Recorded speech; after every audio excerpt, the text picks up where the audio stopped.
But I think we're on our way to doing it. Asia and the Western Hemisphere than it has historically in the past, whether it's entering into compacts with individual countries, 32 of them now, that we can strengthen their domestic capacities and their national health systems, whether it's our ability to arrange new agreements with like the Global Fund and others, OCHA, to be able to more effectively deliver the donations, the taxpayer dollars of the United States to these entities. I think all that's been very valuable. Obviously, there's a process by which money is appropriated in this country, and that involves us like sharing with you a proposal. Again, this is my experience having served here for 16 years. I did not expect that you would take up our budget and our proposal and pass it as is. I know that Congress has an important role to play in making determinations. I take the point that the ranking member has made about the role that Congress plays once it passes that bill and having compliance with those conditions. We'll work through some of that with you today as well as after that, after our meeting today. But what I wanted you to understand is, and I think this has been largely misunderstood, the goal of moving these programs, with the exception of the Food for Peace program, which has been moved over to the Agriculture Department because we think given their links to America's agricultural sector, they're in a better position to deliver on that. I think the goals we had was to say, what is our foreign policy and our national interest, and then ensure that foreign assistance is a part of that strategy, not a standalone strategy of its own that was not in any way coordinated or related to our broader foreign policy and national interest. In addition, I always have, even in my time here, and I was a supporter of foreign assistance, but I've always believed the best foreign assistance programs are the ones that end. They end because the country that you're helping no longer needs it. I think one of the examples I always cite is South Korea. South Korea used to be an aid recipient, a massive aid recipient. In fact, at one time, South Korea's economy was smaller than North Korea's. Today, South Korea is not only not a recipient, South Korea is the 9th largest economy in the world, and they are a donor state. Now, obviously, not every nation state has the capability to achieve what they did in that regard, but I think every nation state has the ability to become more self-sufficient, and frankly, many of them ask for that. Many of them want that. Many of them welcome that. I know that in my travels and in my interactions with leaders around the world, they did express concern and frustration that in the past, our foreign aid came either with massive strings attached in the sense of you had, focus on this or that, or it came with...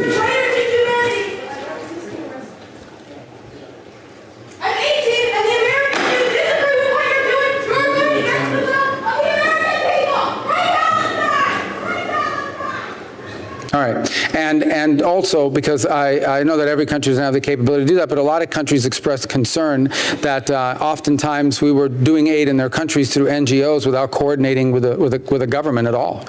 They had their own priorities, they had their own systems they wanted improved, and we were just doing what we thought they needed, not what they were asking for. So I think that's helped in that regard. So we can go through all some of these details today. I'll stop here to save you the time, I know. Do you guys have a vote-a-rama tonight, is the rumor? Oh, tomorrow. Oh, well then I can go all night. I'm kidding. See, that's the one part of being in the Senate I don't miss. The one part? Vote-a-ramas. Thank you. You're welcome to attend if you like, for old time's sake. I will watch on C-SPAN. We would have fun in the cloakroom. Senator Collins. Thank you, Mr. Chairman. Secretary Rubio, it's wonderful to see you, and I want to thank you for your service in this new post. Mr. Secretary, before the military hostilities with Iran began, did the Department of State and other parts of the government, Department of Defense, obviously, make an assessment on the likelihood that Iran would close or interfere with commercial traffic in the Strait of Hormuz, especially since 20% of the world's oil goes through that narrow passageway? Yes, and not only was that a known risk factor, but there were others like the launches against neighboring countries that they wanted to punish. All of those factors were understood and weighed when the president made his decision about whether or not to do it. He felt it was imperative that Iran not be able to establish and I agreed, that Iran would not be able to establish a conventional shield that they were building with massive number of drones and missiles, and they were on their way to getting double what they had. And if they reached the point where they had so many missiles and so many and so many drones, plus their naval capabilities that existed at the time, Iran would then say to the world, there's nothing you can do about our nuclear program, because if you do, we will overwhelm your defenses with the sheer volume of launches that we have, and then they could do whatever they wanted on their nuclear program. That was an unacceptable risk. It was a risk that we were running out of time to address. That was weighed against the risks that you've just outlined, not just the Straits, but also the attacks against Kuwait and Bahrain and UAE and Saudi Arabia and Qatar. It was weighed against that, and the president made a decision that them not having a nuclear weapon above all else had to be the priority. Is our country working with our allies in the region or with American oil producers, Canadian oil producers, to look to the future on what could be done to mitigate the consequences of such a dependence on this particular strait in the future? It wasn't the first time that Iran has done this. During the Iran-Iraq war, we saw Iran try to take control of the strait. So it's disturbing that nothing was done in the intervening years to try to figure out, are there alternative routes that could be used, more pipelines, other ways, so that Iran does not have such an ability to control the strait? Well, there is an existing Western pipeline. It certainly doesn't have enough sufficient capacity out of Saudi Arabia to make up for what's happening through the Straits, potentially. But a couple points. Yes, the answer is I think the indications are that in the aftermath of what's happened with the Straits, supply lines, where the world is going to be getting its energy is going to diversify away from at least the Straits traffic through a variety of means. The first is you are going to see, I believe, the construction of more infrastructure that goes to the west and even to the north to avoid the Straits. It's a bit less efficient because the Straits are a quicker shot, but I do think you're starting to see the alignment. But those are long-term projects. I can't exactly tell you how long it takes to build these pipelines. It's not my area of expertise, but I certainly know it takes more than a month or even a year. The second, I think you're going to see that the existing global capacity is going to shift. For example, there are now markets that are increasingly seeking to buy U.S. energy, which we can supply and which we can provide. Historically, it hasn't made any sense for them because they could get it faster from the Straits. But given what's happened, you're seeing increasing interest. And in fact, I think you'll start to see some real-time deliveries from U.S. refiners and producers to the Pacific region. That's beginning to happen, and the Canadians are stepping into that world as well. Let me switch to a different issue. Last month, I led a bipartisan letter to you urging the department to release the $600 million appropriated in fiscal years 25 and 26 for Gavi, the Vaccine Alliance. And I would ask unanimous consent that that letter, which many members of this subcommittee signed, be entered into the record. Without objection. Gavi, as you well know, plays a critical role in preventing the spread of infectious diseases around the globe and public health in our country as well by stopping outbreaks before they reach our borders. And that's particularly important right now as the world is responding to the Ebola outbreak in the DRC. Can you update us on the status of the funding for Gavi and when we can expect to see it obligated, consistent with clear congressional intent? Yeah, and I think a number of you are aware of the particulars, but let me share publicly as well so that people understand better. On this account, we took into account at the president's directive, HHS's view, and is particular about one thing, and that is a certain preservative that's used in vaccines. We don't use them in the vaccines in the United States, but they are used in vaccines around the world. And the ask of Gavi was that they would stop providing these vaccines with that preservative. But the problem Gavi has, according to them, is that they have purchased stocks of these vaccines, the millions of doses, and they can't just throw those away because they have this preservative in there. And so what we're trying to do is find, and we have now re-engaged more heavily, and I know some of you have been personally involved in this, to try to get this thing resolved, to try to figure out an outcome in which Perhaps there's a phased approach to it. They did make us a counteroffer. I haven't personally seen it in the last couple of days from Gavi, but it is my hope we can bring this to a resolution on the issue of these preservatives. You know, they make the point, Gavi, is that in some of these countries where these are distributed, they don't have the same refrigeration system, so they need to have this preservative in there. Perhaps there's a way to phase our way through that. So we'll consult with HHS on it as well, but ultimately we would like to see this problem solved, and we think we can, and we're certainly going to try because we want it to be solved. But in the meantime, the United States needs to get that money out there. This is the first time that the United States has given up its seat on the Gavi's board. In the partnership's history, I don't think that's a good outcome. So I hope we can get that money, which is desperately needed. And that was a consequence of us missing that dues payment. So my sense, I'm pretty sure that as in any deal we strike with them, part of the deal will be we get our seat back and the money comes. But we want to deal with this central issue. I think you're well aware of it. And I think we can get there, but we got to work a little bit on it. Thank you.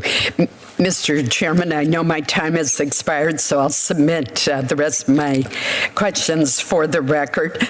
I just want to point out that there are proven high-impact interventions for pregnant women in prenatal vitamins made in the United States, and a food supplement, RUTF, again, made in the United States, that dramatically improve maternal and child health outcomes, and it's something that I'll be talking further about the public-private partnership to get this kind of supplement out to those who need it globally. Thank you, Mr. Chair. Senator Schatz. Thank you, Chairman. Secretary, to follow up on Gavi, my staff are on the emails between your department, HHS, and Gavi, and all the questions have been answered. I know you're a busy guy, and you've been, I don't know how many hearings you've had this week, so you're probably not totally up to speed, but all those questions have been answered, and Gavi committed to find a way forward. But either way, I just want to make this extremely clear. You and I have a very good relationship, even though we don't agree on a lot of things. The statute itself gives you this authority, not the Secretary of HHS, not anybody else. And the statute itself requires, does not authorize you, does not permit you, requires you to move this money. And so we've had a lot of sort of reassuring conversations, and then another 6 weeks and another 10 weeks and another 3 months pass by. And I understand that you're having to navigate some pretty difficult terrain internal to the administration, but the statute is not unclear about whose authority it is and what you are obliged to do. And so can we get a time frame for moving this money? Well, the best way I can answer is I want to get this solved. I believe we will get it solved. I'll be engaged in getting it solved. I don't know of the time, but I mean, shortly. How's that? I mean, like I said, I know that some paper came in, maybe it was yesterday or the day before, they made I wouldn't want to call it a counteroffer, but a proposal on what they think they could do to solve this problem. I have not personally had an opportunity to review it, but I'm aware of it. I was informed of it again this morning. The commitment I can make to you is that this is a problem I would like us to solve. I do think that the HHS point about this preservative is not irrelevant and invalid because we don't use it in our country. So I want to account for that as well, but we will get this solved. We want to get this solved. Thank you. You have $2.5 billion in unspent funds we provided specifically for the Global Fund since fiscal 24. It is in Title III of the SFOPS bill for each year. Again, on the USAID stuff, we had a disagreement about the kind of programmatic implementation, but it was very hard to argue that the government itself didn't have the authority to determine who was a recipient of a grant. This is different. The Global Fund is specified in the statute, and you have an internal cap on U.S. contributions. It's not statutory, but it says 33%. For every $1, you're going to get 2 non-American dollars. Again, not required by law, not even necessarily permitted by law, but even under that, there's still $661 million that you could move tomorrow morning. And this is not a complicated situation with a preservative and a vaccine and interagency. Like, this is entirely your authority. And the $661 million that is available to be moved, those are data that came from your department. And so I'm just wondering when we can move this money because it's so highly consequential. We've pledged up to the 33% cap, which is you outlined as an internal cap. It's one that I believe the previous administration used some cap as well. And but I think just to be clear on your question, what you're saying is that of the amount that's pledged, there's still 600 million that is not moved. 660 has not moved. Okay, so I think that will move shortly, very quickly. I think you also understand OMB will not allow us to move additional funds beyond the 33% cap. And the purpose for the 33% cap is to encourage more donations. Basically, make it clear to the world that the more you give the global fund or the more the fund can raise, the more we will provide it. By the way, it's my understanding as well, under the Biden administration, they too, despite additional appropriations, did not go above the cap they had imposed. But the goal of the cap is not punitive. It's to encourage more donations, to match our amount. But on your point, I'll take it back on the 600 million. That might just be an internal, bookkeeping matter that needs to move the money to get us to our pledge. And we'll give more if they raise more. Got it. Let's talk about the USAID closeout. There's $16 billion in the USAID account tied to awards that were terminated from prior years. But then there's another $3 billion in the bill that President Trump signed into law. And so what's happening within your department is that $16 billion is just sitting there. The $3 billion is being used to cover so-called closeout costs for USAID. And what they are saying is they're going to assess, determine the cost of closeout, and then after that, whatever's left over could be provided. And let me give you the line items. $250 million to combat malaria, $330 million to combat HIV/AIDS, $320 million for maternal and child health, $135 million for nutrition programs, and $150 million to counter TB. You have $16 million in a pile, and then you have $3 million that was passed and enacted by President Trump and all of us. And none of it is moving until we assess the closeout costs, and then we're saying, well, whatever's left over for contract closeouts, that's available for malaria and TB and all the rest of it. I think that's inverted. You should use the $16 billion from the canceled contracts to close out whatever you need to close out. And the $3 billion that we enacted for specific purposes should be used for those specific purposes. So can I get your attention on that matter? Sure. So a couple points. As you now know, the USAID, I'm no longer the acting director. It's no longer under our purview, and not even through my personal engagement. It's now basically out of OMB, and they are sitting on this closeout fund. The closeout fund isn't just for contracts.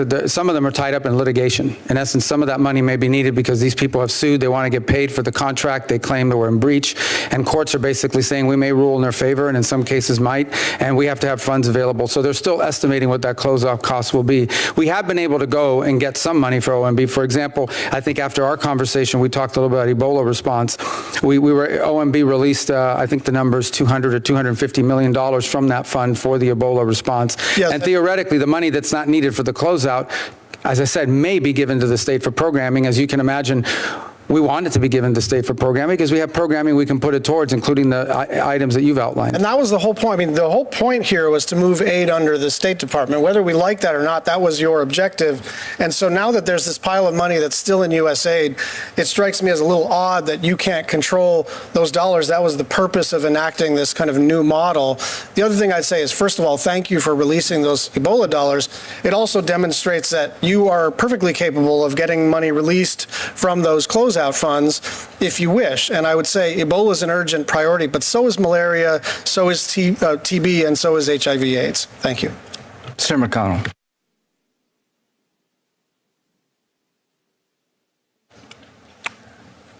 Welcome back to your old place of work, Ms. Secretary. Hope you like your new job. There's some days I like this one better. Some days I like the new one better. It depends on like tomorrow will not be one of those days. You reported last month that the issue of arms sales to Taiwan, quote, did not feature prominently, end quote, in President Trump's meeting with President Xi. But you also acknowledge China was, quote, upset, end quote, by the approval of $11 billion in sales to Taiwan. So last month, the acting Secretary of the Navy testified that pausing delivery of sales to Taiwan couldn't be a result of munitions expenditures in CENTCOM because, quote, we have plenty, end quote. But if it's not about U.S. military needs, I struggle to see the rationale. We pushed Taiwan to spend billions on U.S. weapons only to balk at actually delivering them.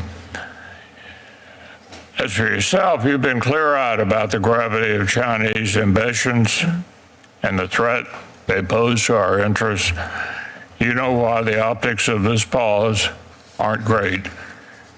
What's the administration's calculus, and what are you doing to reassure Taiwan and U.S. treaty allies in the region they can actually count on our commitments?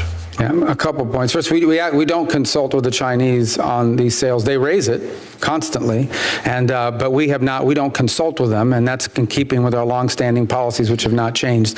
The second point I would make is we just did an $11 billion sale in December, and the reason why we know the Chinese were upset is not just because they told us, it's because they fly all kinds of planes. They crossed the center line multiple times, very aggressive response to it. It was the single largest arms sale to Taiwan, I believe, in history, just concluded in December. I think the actual cumulative amount was larger than the 4 years of Biden combined, and certainly larger than the 6 years in which President Obama gave no sales, zero, to 6 of his 8 years as president to Taiwan. That said, this current one is not on a pause. It's simply under a review. It's a big amount of money. It's $14 billion. It has implications on our defense industrial base and whether, what the production line will look like. We have to balance that with these other things. So it's going through the internal DOW review. It's not, I don't think the right terminology is paused. I think the right terminology is it continues to be under review as is being processed. But I just remind, 5 months ago, we did the single largest sale to Taiwan in history at $11 billion. That's very substantial. So, and that just happened under this administration not very long ago. Another issue that's probably not real high on your radar screen, but something I've had an interest in for a long time and never have been able to figure out how to make a difference, and that's the democracy in Burma. At last year's budget hearing, I asked you about the administration's plan to counter Chinese influence in Burma. A year later, I still don't see a coherent strategy on that. The department repeatedly declined to obligate funds to implement the Burma Act, and it softened its policy toward Chinese-backed military junta.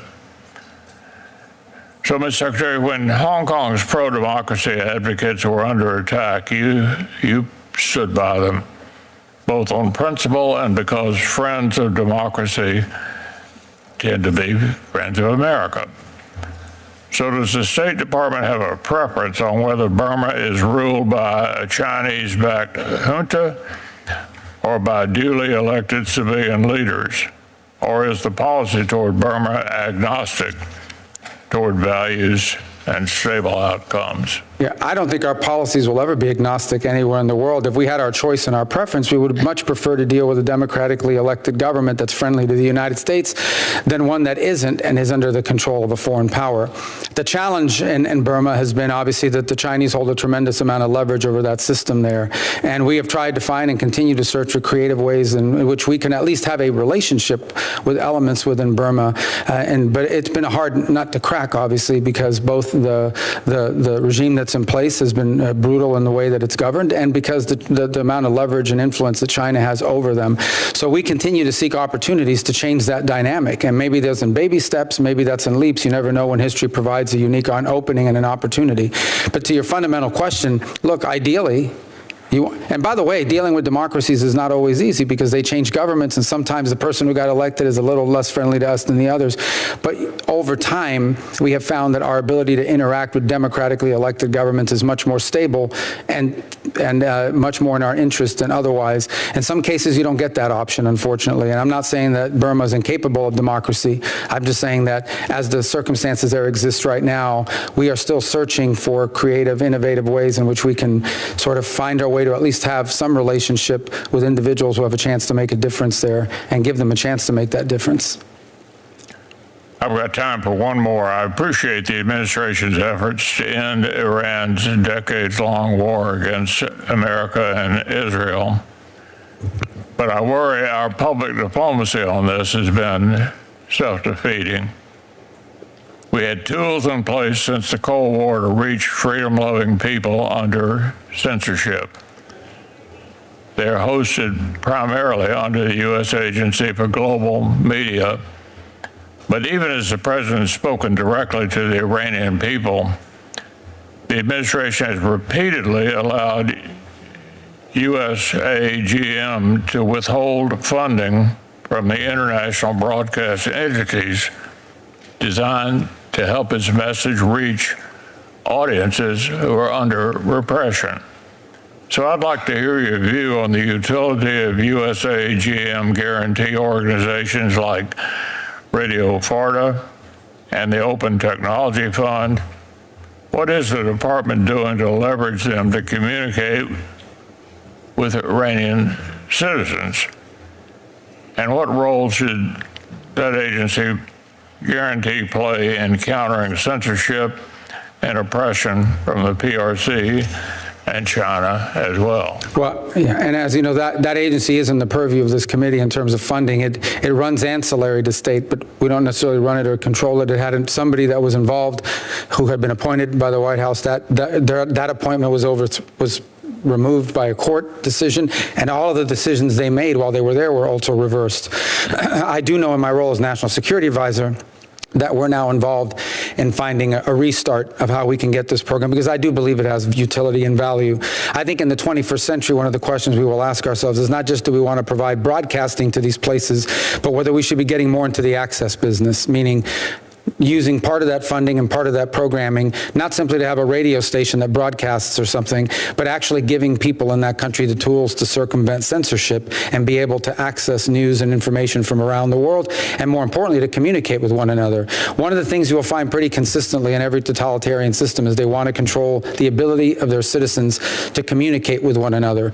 It's why Russia has started its own internet and its own internal systems. It's why China does not allow American social media platforms to operate. They have to control it. It's the reason why Iran shut down the internet as one of the first things they did when hostilities began, because they don't want their people communicating with one another. So I do agree it's a valuable tool in our toolbox.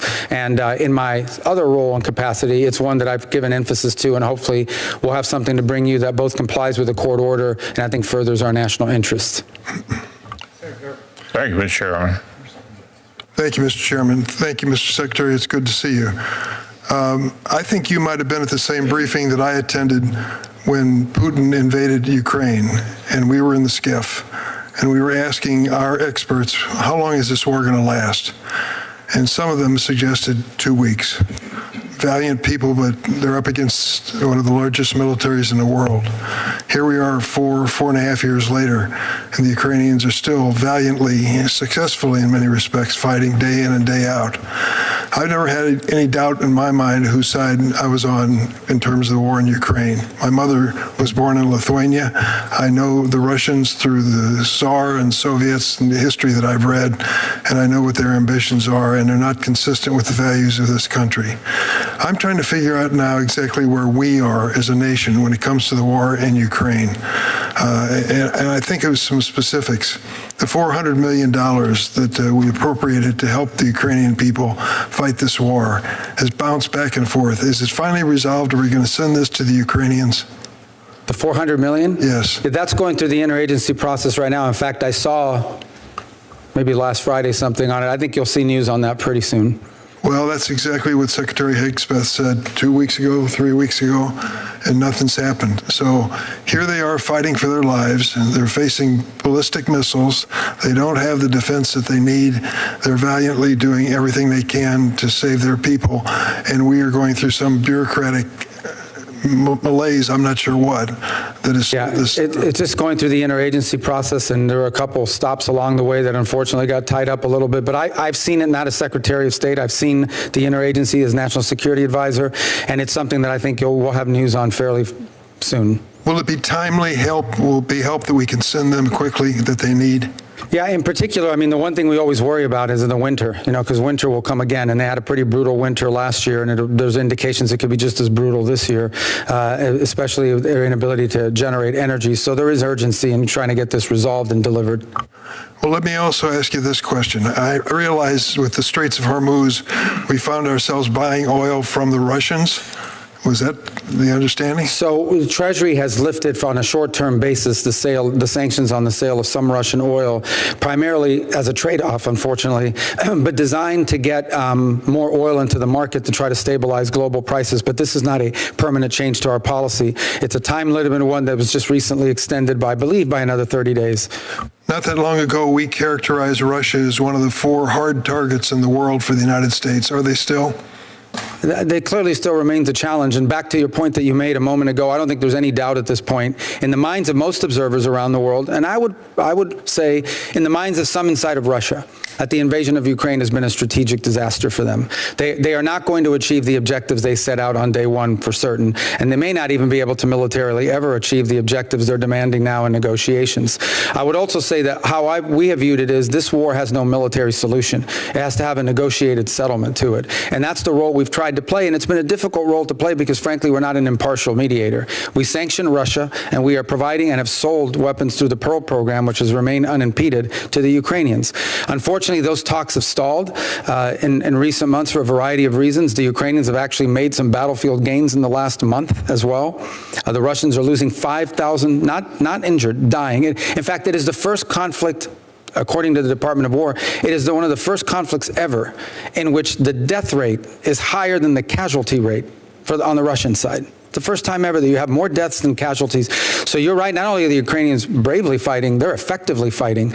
So the role we want to play is if there's a way to negotiate this thing to a peaceful, because ultimately this is going to be, the end of this is going to be negotiated, but it's been difficult because the demands that both sides have in order to end it have been far apart to this point. I'd like to take you to what happened last night, just 12 hours ago or so, when the Russians were attacking Ukraine and Kyiv again, killing civilians, while the Ukrainians were attacking the Russians in St. Petersburg. And they have destroyed some of their infrastructure and oil-producing facilities. It's especially embarrassing to Putin because this is the week of the Russian Davos. Are you familiar with that? I am. Why did we... Never attended, but I'm familiar with it. I'm asking why the United States would send an official delegation to Vladimir Putin's Russian Davos to talk about economic development in Russia. I'm not aware of the delegation that went. I know I'm aware of the event. I know they were hosting one, but I don't think it would have been a high-level official. I'm not sure what level it is, but to think that we had anything official, and it included Steven Seagal, the actor, as one of the people representing the United States. Are you familiar with that? I'm familiar with who he is. I am too. Yeah, I'm not. Look, so not a government official. Back to your point, because I think the broader point is, and you just raised it a moment ago about these attacks, what's changed, Russia's always been capable of these long-range strikes into Kyiv. You've seen an increase in intensity as a result, of what you've pointed out and the fact that the Ukrainians have been effective against them. That's been the one dynamic that's changed in the last few months is Ukraine has become increasingly effective at conducting long-range strikes deep into Russia and deep against critical nodes of the Russian economy. And I think one of the things it reminds us of why it's important to try to bring this war to an end if we can, because the risk of escalation is real, more real than it was 2 years ago. We have a sanctions bill here that might do that as well. I'd like to close with one personal note. You joined me when you were a member of the Senate in the Paul Simon Water for the World effort to bring clean drinking water and sanitation to some of the poorest people on earth. We've reached 76 million people with water, 58 million with sanitation. That program is still on the books. Are we going to fund it? Yeah, we are. And in fact, it's about 100 million in total that we'll be spending again this year. Great. Thank you. Thank you. And on the sanctions bill, there's 36 seconds left. I know we've been working with you, Senator Graham, and perhaps others on the Office of Legal Counsel. You've been going back and forth on some language, so I think you'll get there on your bill in terms of what you need to have. I'm done. Thank you, Senator Durbin. We'll just pick up on that point. Number one, I think you're doing a great job for our country. I'm glad you're there, and you've been working really hard, and it's appreciated by many of us up here. You represent us well, Secretary Rubio. Do you agree the blockade has really hurt the Iranian economy? Yeah, it's denying them upwards of $300 to $400 million potentially a day of revenue. And the reason it's hurt their economy is because their economy is basically based around oil and gas sales, right? Yeah, largely. I mean, obviously, that would be the core of their ability to generate revenue. Do you agree the soft underbelly of the Russian economy is oil and gas sales? Of their economy? Yeah. Well, again, that's one of the commodities. They have some agricultural sales as well, but oil and gas are clearly the leading So the generator. theory of the bill you just mentioned, which is enormous bipartisan support, and we're very close, is to give the president the ability, if he chooses to put tariffs and sanctions on countries that buy cheap Russian oil and prop up their economy. You support that concept, right? I support having those tools available for the president to use, especially if what we're trying to do is reach a negotiated agreement. The more leverage tools we have at our disposal, I think the bigger role we can play in breaking this about. Thank you. This will come from Congress, so it'll have our blessing. It'll be, I think, a better situation in court. So like China and India are the two top. China buys the most oil from Russia, the most oil from Iran. So to our friends in China, if you would stop this, we'd end both these wars. So we hope to give you that tool soon to the president, and thank you for all your help to get it done there. Do you agree that under our law, that if there is an agreement with Iran, that the Iran Nuclear Agreement Review Act would apply and it'd have to come to the Congress? Yeah, the INARA is a pretty tightly written bill, and so it does have very specific requirements about elements of the nuclear program that would have to be noticed to Congress. Okay, good. When it comes to any deal that may be entered into with Iran, and I hope you can, I want to get a diplomatic solution. Hezbollah is a terrorist organization under U.S. law, is that correct? Hezbollah, yes, correct. So in the future, if Iran continues to help Hezbollah, will there be anything in the deal that would punish Iran for doing that? Well, that's what we want. We certainly think that in order to deal with it, look, the primary threat here is the nuclear weapons, and that's what we want to be able to fix, and that is that they can never have a nuclear weapon. Right. Obviously, their ability to export terror and finance it in the region is also deeply problematic. That would be part, and we would most certainly insist. I mean, there could be sanctions just on that. Okay, thanks. See, October 7th had nothing to do with their nuclear program. It was generated by proxies, and it killed 1,200 Israelis, and it just shows you the power of these proxies. And I think any successful containment of Iran would have to contain their proxies like Hezbollah. So I'm glad to hear that that certainly will be part of the deal. When it comes to the deal itself, the nuclear part, to make sure they didn't have a nuclear weapon, do you agree that without enrichment, you can't make bomb material? If you don't have the ability to enrich, you can't make bomb material. No, that's right. Yeah. Unless somebody's willing to sell you 90% enriched uranium. Right. Well, that's not making it, it's buying it. Correct. There are over 20 countries that have peaceful nuclear power programs that don't enrich. It's my view that whatever deal you do with Iran, they should not be allowed to enrich at all. If they want peaceful nuclear power, they can have a 1-2-3 agreement. Do you agree with that concept? Not only do I agree with it, we've offered it to them in one of the rounds of previous negotiations before Epic Fear. We actually offered to give them access to free fuel for that they didn't have to enrich, which they declined, of course. They want to enrich to make a bomb, don't you think? They want what, I'm sorry? They want to continue to enrich for one day to make a bomb. Well, if what they want is a civilian nuclear program, which, as you said, they can have because other countries have it, you don't have to enrich, and you certainly don't have to enrich buried deep in a mountain. If the past is any indication of the future, they took what was supposed to be a limited civilian program and were able to make 900 pounds of 60% highly enriched uranium, right? Correct. So approximately. Yeah. Okay. They cheat. Is there anything that would make you believe in the future they wouldn't cheat if they could? Well, that's why any deal would have to have strong verifications. Right. And the JCPOA allowed enrichment. Do you agree with me that if they had no enrichment capability, it'd be hard to cheat because you don't have anything to cheat with? Well, that's right. Okay, good. When it comes to Cuba, you know what you're talking about. And congratulations on Venezuela, the role you've played here to try to get Venezuela from communism to a friend of America. Tell us about why we should care as a nation for the regime and the communist regime in Cuba to fall? Well, first, let me just say briefly on Venezuela, I think we're better off than we were just 5 months ago. This was 5 months ago. We're not where we need to be. A lot more work needs to happen and needs to be done, and that needs to conclude with free and fair elections, and the conditions for that need to be created. So, but we certainly feel like Venezuela no longer poses the threat to our national interests that they did just 5 months ago when it was run by someone who openly cooperated with narco-trafficking cartels and in fact ran one himself. In the case of Cuba, the proximity alone makes it relevant. But you have a failed state 90 miles from our shores that hosts both Russian and Chinese intelligence apparatus within their country that has a long history of supporting violent leftist Marxist groups in the region and anti-American groups in the region as well, and have been a destabilizing force for 67 years.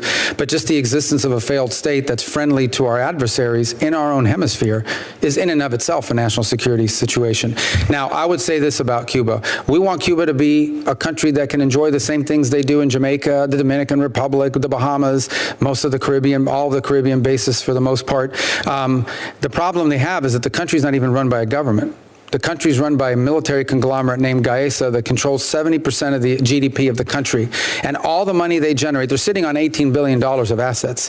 Not a single penny of the money that conglomerate generates transfers over to the national treasury. That means it doesn't build bridges, it doesn't build roads, it doesn't build schools, doesn't do any of it. Well, it all goes in, and that's what we need to tackle. Right. And those are the people that have to agree to normalize Cuba to the world and to its neighbors in the United States. Well, God bless your efforts to do that. I think Venezuela and Cuba going from the communist column to what you described would be a great advancement for our hemisphere and the people of those countries as well as America. Final question. President Trump has said that after the Iran nuclear deal, he wants to expand the Abraham Accords. And I work with President Biden and many people on this panel here to try to get Saudi Arabia to recognize Israel under Biden's watch. And I just want to applaud President Trump for saying that would be the game changer of all game changers. Do you agree with that? Can you articulate this committee why expanding the Abraham Accords to include Saudi Arabia, what would that do to the region and why is that so important? Well, I think it's self-evident, but I would say look at the benefits it's already had with regards to the Emirates, the United Arab Emirates and Israel and the relationship that they have. If you can create these strong economic and people-to-people linkages between these countries and the recognition, it creates tight bonds that I think extend beyond just defense. It extends to economics in ways that they're now enjoying joint prosperity. And it makes a lot of sense from the economic standpoint because what Israel has, and for example in the technology sector, would be highly beneficial to these countries that would join, and likewise the resources these countries have would be beneficial to Israel. So we do want to expand the Abraham Accords. Obviously it's difficult to do at this moment, but we're laying the groundwork for it. It'll be a top priority of this administration. Go ahead. Finally, I just want to say Saudi Arabia is different than any other country. It's the keeper of the holy sites of Islam. It's the center of Islam as we know it. If they join, folks, a lot of other Muslim nations will join. North Africa would be the biggest change in our lifetime. Let's work together under Trump like we did Biden to make this happen. Senator Murray. Thank you, Mr. Chairman. Mr. Secretary, you are not only the Secretary of State, you're also the President's National Security Advisor. Those are both full-time jobs when we're at peace, let alone as we have troops deployed in multiple conflicts around the world, and the president is threatening to invade Cuba. So I want to just ask you specifically about Iran. You were one of just a handful of top aides with a seat at the table when the president ultimately did decide to launch the Iran war. Did you advise the president against the war? I'll never tell anybody what I advised the president privately, but I will tell you that the president had before him all the information that he needed. I agree with the decision that he made, if that's what you're asking, because the president of the United States saw a threat of Iran developing a nuclear weapon behind a conventional shield that in about a year would have been impenetrable. And we could not allow them to develop that immunity, and then they could break out to a weapon. So you won't tell us, this is a question that millions of Americans are asking, how on earth did we get here? So I wanted to know what you did advise the president. Were you for or against this war? Or did you, the Secretary of State and National Security Advisor, have no opinion? No, I just told you, I support the president's decision. I think he made the right decision. I heard- What I cannot tell you, and will never do, and you have to understand, nobody in my role's ever done, is to go to you and say, oh, I was in a meeting and I told the president this, or I just can't do that. I won't do that. It's unwise to do that, and it's unfair. But I am telling you, the president made the right decision. That's my view. I believe in it strongly. You do now, okay. Let me just... I've always have. I mean, in Let me terms of just my view note- of the challenge that it poses. Okay. Well, back in March, you said this war would end in, quote, weeks, not months. And here we are, 4 months. Hundreds of troops injured or killed and billions of dollars later. Trump promised everybody he was going to lower prices and no new wars. Now we have higher prices, new war. Trump promised the American people this war would be fast and decisive. It has been slow and secret and endless, and the majority of Americans do oppose this conflict. What my constituents are telling me is they want childcare, they want health care to be more affordable. They don't want Trump to have $1.5 trillion more for a defense budget to start wars around the globe. I hear that constantly from so many people. You know, Secretary Rubio, let me just say this. Diplomacy and development tools help keep us safe here at home by mitigating conflict, by mitigating disease, other global threats. But the budget that you are here to defend, which would slash this work to the bone, while sending war spending through the roof, makes clear that diplomacy is Trump's last priority. And by the way, it's not just the budget or the unhinged rants attacking allies like Greenland and Canada, or threatening to end civilizations, or Trump treating war like a game, the White House posting literal video game edits as if he weren't getting American soldiers injured. It's also the actions that you've taken over the past year to gut the State Department, deeply concerning, dismantle foreign aid, abdicate American leadership. Under your leadership, it is deeply concerning that things like the state left 500 tons of food to rot in ports, and it had to be incinerated. Or pushing out thousands upon thousands of dedicated public servants, including families who put country first here and left their home to serve around the world, only to be sacked with no rhyme, no reason. I've heard from them. Meanwhile, you are planning to put Trump's face on U.S. passports, as if that's going to help our image when all that's happening. And the hack and slash job that you have done to foreign assistance, and you're asking for in this budget, has not only shattered America's global leadership, it has led to millions of preventable deaths. Programs have been frozen, grants have been canceled, life-saving work utterly turned upside down. I want to talk about global health. The stakes of life and death are here under global health. PEPFAR supported testing reaching nearly 5 million fewer people than the year before. In Zambia, babies born to HIV-positive moms used to be tested within hours of birth, and treatment started immediately for positive cases. Now, babies are not being even tested until they're 6 weeks old. So you're not just cutting resources that I just referenced. You are actually cutting the United States out of the conversation on global health threats and leaving all of us less prepared. We're in the middle of a deadly Ebola epidemic. We're seeing a worrisome hantavirus outbreak. This administration has halted funding to the World Health Organization, and you are currently withholding nearly $2 billion in FY25 global health funding that was appropriated with bipartisan support here, signed into law by President Trump, and expires in less than 4 months. Now, I know that Ebola funding somehow miraculously started moving when we were seeing bad headlines, but what is moving right now, Mr. Secretary, is less than 2% of what is available. So my point is that the delay in mobilizing those resources has cost us valuable time and let this disease kill more people. And the fact is, we already had these support systems in place. They were in place until this administration destroyed them. And even as we stare down a crisis caused by this administration's incompetence, in my opinion, you are here today to defend a budget that doubles down on that. That is what is really disturbing to me, with a 40% cut to global health programs in this budget. So to my point of view, this budget doesn't make America great again. It makes the world sicker and less safe. And that, I'm just talking about the cuts that you're proposing with this budget, because we can't ignore the biggest line item in the president's overall budget that's in front of us, which is war. $1.5 trillion for war. Not a cent for childcare, not a cent to make healthcare more affordable.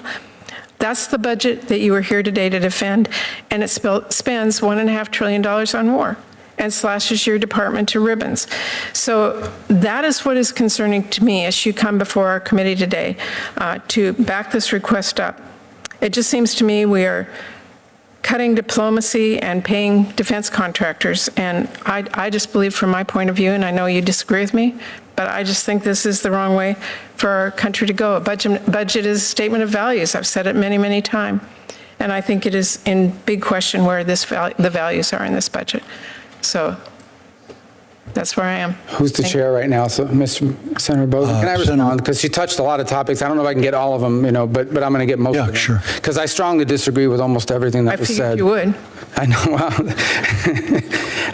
a couple points. First, let's talk about the State Department. The State Department was actually one of the least impacted of all the agencies in I'm government. not talking about least impacted. You heard. No. But let's be frank. Not a single, for example, overseas employee was ripped from the State Department. The vast majority of the reduction in forces came from the career civil service, not the foreign service, and that's because we got rid of the functional bureaus and put all the power under the regional bureaus, which is one of the best things we've ever done, and I think is going to prove to be very wise, and we already see the impacts of it.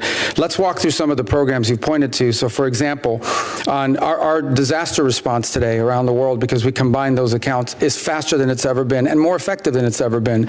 These are not theories, this is the reality. We responded to hurricanes in the Caribbean, Jamaica and Cuba, by the way, $3 million in aid to Cuba, faster at a record pace than ever before. We've responded to 2 typhoons in the Indo-Pacific faster than we've ever responded because we combined and consolidated those accounts and were able to move very, very quickly in that regard. Beyond that, you mentioned the PEPFAR. The reality of it is, first of all, you have to combine it with all these other programs that we're involved in. But if you look at the numbers for the third quarter of 2025, the exact number of people that were receiving medications during that period of time. The exact number, and it's going to even improve because we're adding innovation to it. There have been recent innovations in AIDS treatment and HIV treatments that are even more effective than some of the legacy programs that are available. It's very clear why you are the secretary, because you're very good at words. No, but I'm giving you, I don't know, how else can I answer you other than I will stand by words? my statement against yours. I just will. What was that? I'm sorry? I will stand by all of the facts that I gave you. Okay, but I get a chance to respond, right? Well, my time's out. It's up to the chair. You can respond. Okay, so on the other things you're not